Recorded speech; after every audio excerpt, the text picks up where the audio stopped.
नमस्कार मित्रांनो, खमंग फूड्समध्ये आपलं सर्वांचं स्वागत आहे। तर मी नेहमीप्रमाणे नवनवीन रेसिपीज घेऊन येतच असतो। त्यातीलच एक रेसिपी तुमच्यासाठी मी घेऊन आलेलो आहे, जिचे नाव आहे बांगडा फिश करी। तर मित्रांनो, अशाच तुम्हाला चवदार व चटकदार रेसिपीज पुढेही बघायच्या असतील तर लवकरात लवकर आपल्या खमंग फूड्स चॅनलला सबस्क्राइब करा। तर बांगडा फिश करीसाठी लागणारे पुढील इन्ग्रेडियंट्स।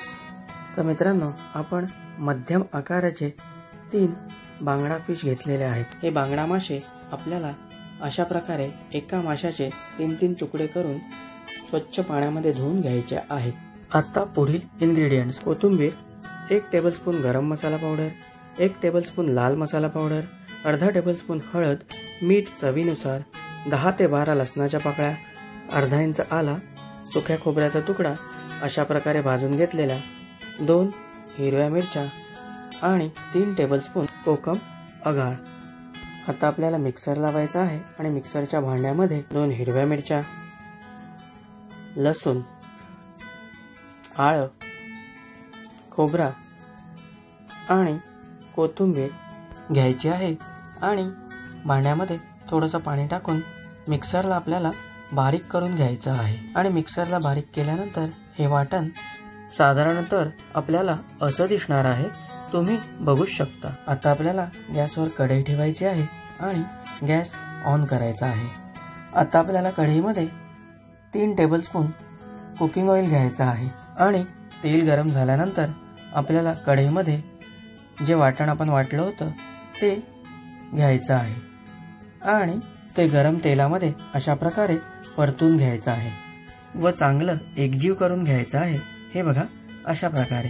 आता आपल्याला कढईमध्ये हळद घ्यायची आहे, लाल मसाला पावडर घ्यायची आहे, गरम मसाला पावडर घ्यायची आहे आणि हे सगळे मसाले आपल्याला चांगले एकजीव करून घ्यायचे आहेत, चांगले परतून घ्यायचे आहेत। हे बघा मित्रांनो, अशा प्रकारे। आणि थोड्या वेळानंतर मसाले चांगले परतून झालेले आहेत, त्याला चांगला कलरही आलेला आहे आणि तेलही सुटलेलं आहे। तर आता आपण बांगडा फिश कढईमध्ये घ्यायचा आहे आणि या सगळ्या वाटणामध्ये चांगलं मिक्स करून घ्यायचं आहे, एकजीव करून घ्यायचं आहे। हे बघा मित्रांनो, अशा प्रकारे सगळ्या बांगडा माशांना वाटण नीट लागलं पाहिजे। आता आपल्याला मिक्सरच्या भांड्याला जे वाटण लागलं होतं त्याच्यामध्ये पाणी घालून ते सगळं कढईमध्ये घ्यायचं आहे आणि पाण्याचं प्रमाण आपल्याला ज्या प्रकारे ग्रेव्ही पाहिजे आहे तशा प्रकारे आपण ॲडजस्ट करू शकतो।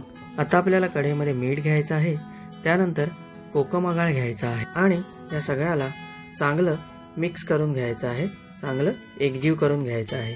हे बघा, अशा प्रकारे। आता आपल्याला कढईवर झाकण ठेवून 5 मिनिटं मध्यम आचेवर या सगळ्याला शिजवायचं आहे। आता 5 मिनिटं झालेले आहेत, आपल्याला झाकण उघडायचं आहे आणि बांगडा करीला आणखीन 2 मिनिटं हाय फ्लेमवर चांगलं शिजवून घ्यायचं आहे। हे बघा मित्रांनो, 2 मिनिटं झालेले आहेत। तर आता आपण गॅस बंद करून घेऊया आणि आपल्या बांगडा फिश करीची रेसिपी तयार झालेली आहे। हे बघा मित्रांनो, थोडा वेळ ही करी थंड झाल्यानंतर आपल्याला साधारणतः अशी दिसणार आहे। हे बघा, त्याला चांगला कलरही आलेला आहे आणि बांगडा फिश चांगला शिजलेलाही आहे आणि ही रेसिपी खायलाही अतिशय रुचकर झालेली आहे। तर मित्रांनो, ही रेसिपी तुम्ही तुमच्या घरी जरूर करून पहा, तुम्हाला खूपच आवडेल। आणि मित्रांनो, जर तुम्हाला माझी ही रेसिपी आवडली असेल आणि आणखीनही नवनवीन येणाऱ्या रेसिपींची माहिती करून घ्यायची असेल तर व्हिडिओच्या खाली दिलेल्या सबस्क्राइब बटनला प्रेस करून तुम्ही माझ्या चॅनलला सबस्क्राइब करा किंवा डिस्क्रिप्शन बॉक्समध्ये दिलेल्या लिंकवर क्लिक करूनही तुम्ही माझ्या चॅनलला सबस्क्राइब करू शकता। आणि मित्रांनो, सबस्क्राइब करताना बेल आयकॉनला जरूर हिट करा, कारण माझ्या नवीन येणाऱ्या व्हिडिओंचे नोटिफिकेशन्स तुम्हाला आधीच मिळून जातील। आणि मित्रांनो, व्हिडिओ लाईक आणि शेअर करायला विसरू नका। जय हिंद, जय महाराष्ट्र।